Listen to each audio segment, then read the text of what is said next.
इस वीडियो में हम जानेंगे आचार्य विनोबा भावे के बारे में। तो चलिए शुरू करते हैं।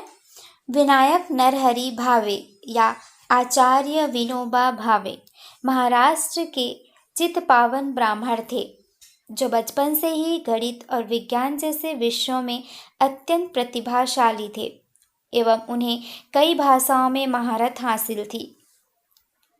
20 वर्ष की उम्र में वे वाराणसी आए, जहां उन्होंने संस्कृत और अध्यात्म का अध्ययन किया, परंतु राष्ट्रीय मामलों में उनकी रुचि बनी रही। जब उन्होंने महात्मा गांधी के बारे में सुना तो उन्होंने साबरमती आश्रम में शामिल होने का मन बना लिया, जहां उनका स्वागत हुआ।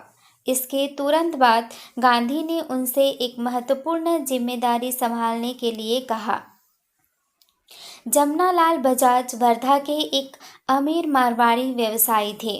वह गांधी के आंदोलन में शामिल हुए थे और उन्होंने वर्धा में साबरमती आश्रम की एक शाखा स्थापित करने के लिए गांधी से अनुरोध किया था। गांधी ने भावे को वर्धा भेजा, जहां 1921 में उन्होंने बहुत ही अनुशासित ढंग से इस आश्रम की स्थापना की। 1923 में भावे और बजाज नागपुर राष्ट्रीय ध्वज सत्याग्रह में शामिल हुए, जिस कारण दोनों को जेल जाना पड़ा। कुछ महीनों बाद जब भावे रिहा हुए तो उन्होंने नागपुर में एक नए आश्रम की स्थापना की, जिसे वे सेवाग्राम कहा करते थे।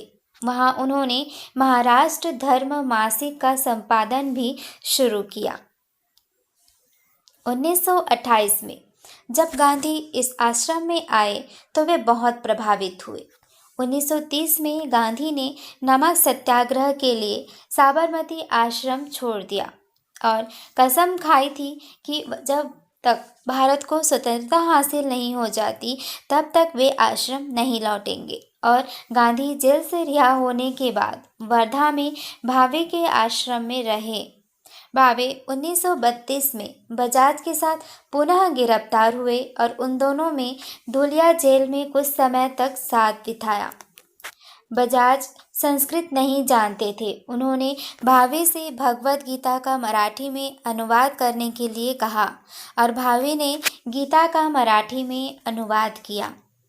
बजाज ने बाद में इसे प्रकाशित कराया, जो बहुत प्रसिद्ध हुआ। जब गांधी ने 1940 में अपना सत्याग्रह आंदोलन शुरू किया तो उन्होंने सबसे पहले विनोबा भावे से सार्वजनिक विरोध से कानून तोड़ने के लिए कहा।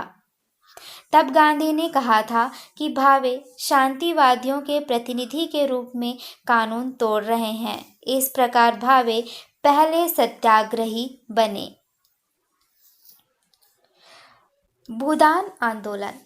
भावे एक बहुत ही शांत और अनुशासित व्यक्ति थे, जिन्होंने कभी भी एक राजनेता के रूप में प्रसिद्धि हासिल नहीं की।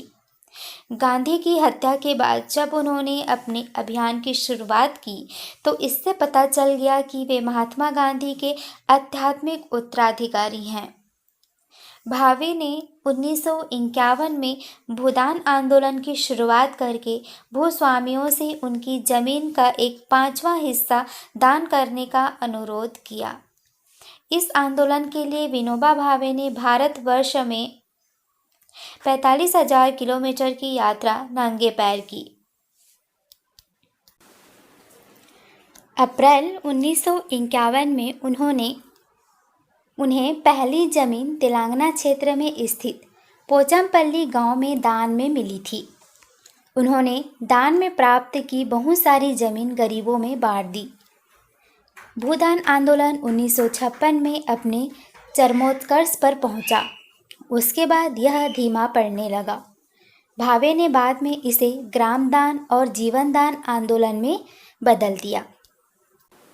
ग्रामदान आंदोलन में एक गांव की सारी जमीन पर किसी का अधिकार नहीं होता था, बल्कि यह सारे गांव की जमीन होती थी। जीवनदान उन स्वयंसेवकों को कहा जाता गया जिन्होंने इस आंदोलन के लिए अपना योगदान और समर्पण दिया। भारत के समाजवादी नेता जयप्रकाश नारायण पहले जीवनदानी बने। विनोबा भावे को 1958 में सामुदायिक नेतृत्व के लिए पहला अंतर्राष्ट्रीय रैमन मैग्सेसे पुरस्कार मिला था। नवंबर 1982 में विनोबा भावे गंभीर रूप से बीमार पड़ गए और उन्होंने भोजन और दवा नहीं लेने का निर्णय किया। उनका 15 नवंबर 1982 को निधन हो गया। भारत सरकार ने उन्हें देश के सर्वोच्च नागरिक सम्मान भारत रत्न से 1983 में मरणोपरांत सम्मानित किया।